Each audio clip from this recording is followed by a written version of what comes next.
Hello बच्चों, हम class 9 chapter 1 number system करने जा रहे हैं। This is my first video. इस चैप्टर में बहुत सारे कॉन्सेप्ट्स नए हैं आप लोगों के लिए, बट मैं पहले रेशनलाइजेशन टॉपिक उठाऊंगी। रेशनलाइजेशन बेसिकली होता क्या है, ये आप लोग के लिए बिल्कुल एक नया कॉन्सेप्ट है। उसके लिए हमें पहले 8th क्लास के कुछ फार्मूलाज का आना बहुत ज़रूरी है। अनटिल और अनलेस हम आगे क्वेश्चन सॉल्व नहीं कर पाएंगे। Okay, let's start with the formulas of 8th class. A plus B का whole square is equal to A square plus B square plus 2AB. Second one is A minus B का whole square is equal to A square plus B square minus 2AB. बेटा ये formula देखो, a minus b का whole square is equal to A square plus B square minus 2ab है। मेरे पास बहुत सारे students ऐसे हैं जो एक कॉमन मिस्टेक करते हैं कि A square minus B square minus 2ab लिख देते हैं, विच इज़ क्वाइट रॉन्ग। आपको करना है A square plus B square minus 2ab। You should mark up this. And the third formula is A minus B A plus B is equal to A square minus B square. बेटा इसको हम A square minus B square is equal to A minus B और A plus B भी लिख सकते हैं। Okay, copy कर लिया। चलो आगे बढ़ते हैं। अब हम आते हैं रैशनलाइजेशन पे। रैशनलाइजेशन तो आप लोगों ने अभी 9th क्लास में फर्स्ट टाइम सुना ही होगा। होता क्या है, रैशनलाइजेशन से पहले हमें उसके कुछ फार्मूलाज को लर्न करना पड़ेगा। रैशनलाइजेशन है क्या? रैशनलाइजेशन का मतलब होता है कि आपको डिनोमिनेटर में रूट में आंसर को नहीं जोड़ना है। हम ये टॉपिक हमारा इतना इम्पोर्टेंट है दैट आपको 9th में भी यूज़ होगा, 10th में भी यूज़ होगा एंड फर्दर क्लासेस हर जगह ये यूज़ होने वाला है। आपने सुना होगा √2, √3, √5। इसको हम लिखते कैसे हैं पहले ये देखते हैं। ये हमने स्क्वायर रूट का साइन बनाया और इसके अंदर 2 लिखा, ये होगा √2। बच्चे लिख देते हैं इसको, बच्चे लिख देते हैं रूट, कहीं हम लिखते हैं √2। नॉर्मली बच्चे लिख देते हैं इसको, ये बनाया यहाँ लिख दिया, ये बनाया यहाँ लिख दिया। ये दोनों बिल्कुल गलत हैं। सबसे पहले हमें लिखने का तरीका आना चाहिए। अब इसके लिए हमारे कुछ फॉर्मूलाज हैं। सपोज √a प्लस √b, हमारा आंसर क्या होगा? अब ये देखो, आपकी √2 की √a √b मीन्स जो आपने रूट के अंदर वैल्यूज़ लिखी हैं, बोथ वैल्यूज़ आर डिफरेंट।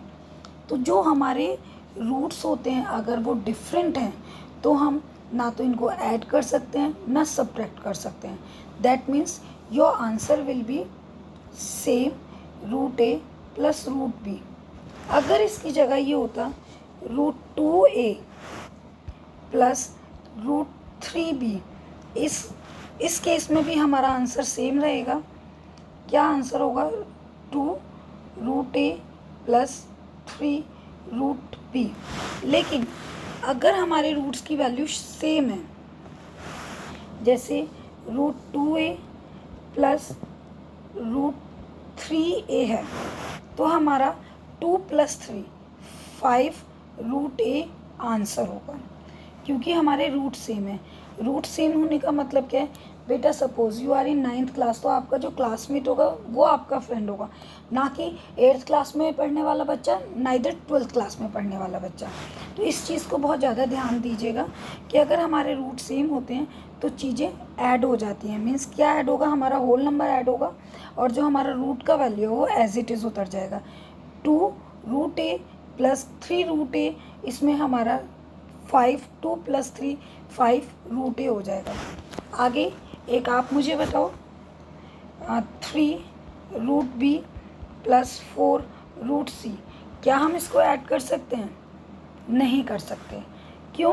क्योंकि रूट्स की वैल्यू अलग है। तो आंसर हमारा क्या होगा?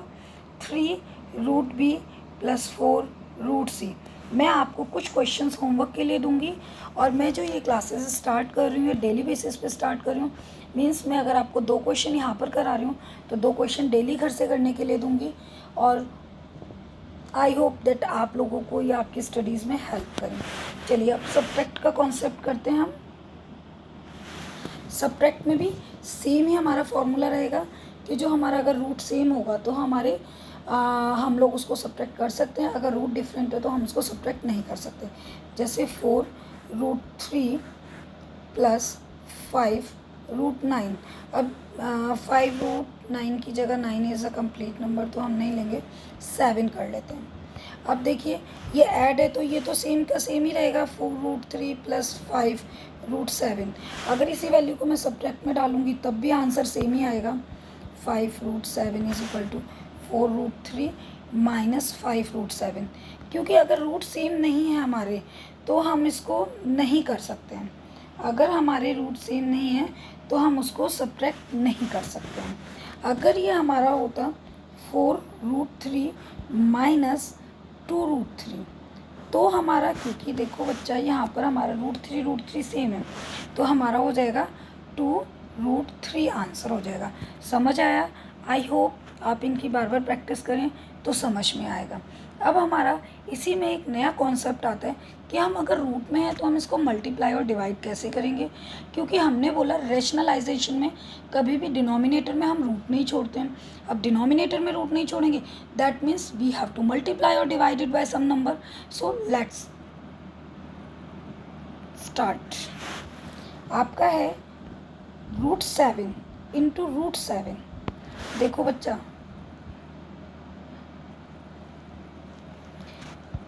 दोनों रूट सेम है, √7 इंटू √7। देखिए इसको हम ऐसे भी लिख सकते हैं कि 7 की पावर हाफ 7 की पावर हाफ। ये थोड़ा बड़ा पॉइंट हो जाएगा, आपको आगे धीरे धीरे जब कराऊंगी तो समझाऊंगी वो लिखते कैसे हैं कैसे करते हैं। चलिए, लेकिन इसको आप लोग को सिर्फ ये चीज़ याद रखना है कि अगर दोनों रूट सेम है मीन्स अगर √7 है तो ये क्या हो जाएगा, कंप्लीट 7 आपका आंसर हो जाएगा। समझ आया? जैसे √3 इंटू √3 तो आंसर क्या होगा 3। वेरी गुड, माइंड में आया था? ओके। अब हम करते हैं कि ये तो सेम ही नंबर्स थे, लेकिन अगर वो मैम हमारा 2√7 एंड 3√7 तो क्या होगा, तो इसको हमें पूरा खोल के करना पड़ेगा। चलो करते हैं आगे। 2√7 इंटू 3√7 अगर ये होगा तो हमारा क्या होगा, तो देखो बच्चा जो रूट के अंदर नंबर हैं उनको अलग से मल्टीप्लाई करेंगे, जो हमारे अदर नंबर्स हैं उनको हम अलग से मल्टीप्लाई करेंगे। 2 इंटू 3 इंटू √7 इंटू √7। अब हमारा क्या होगा, 2 3 जा 6, वेरी गुड। 6 इंटू √7 इंटू √7 7, 6 7 जा आपका आंसर आ जाएगा 6 7 जा। ओके चलो आगे करते हैं। अगर हमारा होता 3√2 इंटू 5√3, इसमें हम कैसे मल्टीप्लाई करते हैं, क्योंकि इसमें तो रूट सेम नहीं है। लेकिन हमारा जब हमें लड़ना होता है तो हम किसी से भी लड़ सकते हैं ना भाई, उसमें तो कोई हमारी दिक्कत वाली बात नहीं है। ठीक है, सपोज़ ये एक फैमिली है, ये एक फैमिली है, ये पापा बेटा, ये पापा ये बेटा। पापा पापा के साथ लड़ाई करेगा, बेटा बेटा के साथ लड़ाई करेगा। ओके चलो स्टार्ट करते हैं। 3 इंटू 5 इंटू √2 इंटू √3, 3 5 सा 15 एंड √2 इंटू √3 √6 होगा हमारा, क्योंकि अगर √2 और √2 होता तो उसको कंप्लीट 2 लिख सकते थे, पर ये कंप्लीट नहीं है तो इसलिए ऐसे ही करना पड़ेगा। ओके समझ आया?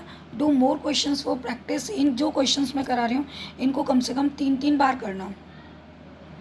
ओके अब डिवाइड देखते हैं।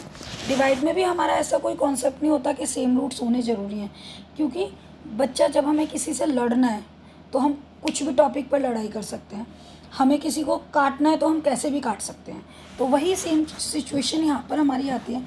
चलो पहले थोड़ा इजी देखते हैं। जैसे आपका √16 है, √16 नहीं √18 लेते हैं।